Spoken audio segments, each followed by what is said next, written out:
Hey, Uptown Swing level 1. 6 count. Yes. Yeah. This is Elizabeth. Peterith. Okay, here's what do we do. We reviewed Frankie's sixes. Check the last video for that. Then we did the cut. That was the new stuff today. So let's be right here. And we just did rock, step, triple step, triple step, rock, step, triple step, triple step. Your hands like this. It's all good. Just fix it. No sweat. So that's all we really did. The sort of subtle parts were getting this hand to turn over nice and early. I just do 2 fingers. And I make a nice circle around my follower's head. And when I do that, I also make space here. And the followers can kind of just follow their hands. I make sure I make enough space, nice and low, so it's comfortable for my partner. So we want to squeeze them up. And then we ask the followers to really rotate in. Rock, step, triple step. Keep rotating if you can. It makes it easier to finish that 6 count and feel comfortable. If you stop flat, your footwork gets funny and then you panic.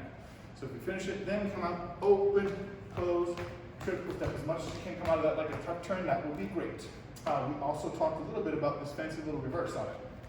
Rock, step, triple step, rock, step, triple step. I know, it's not a 6 count move, it's an 8 count, but it's really like a thing on a 6 count move, so I threw it in there.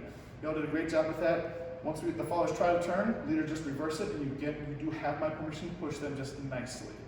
What's the last thing we did? We did the side pass. Thank you! Somebody knows in this building. Okay, so we did here right here. Shaking hands. Rock, step, triple step, triple step. Just that, real simple, and we just try to get some boing. Boing, triple step, and that was it. Oh yeah!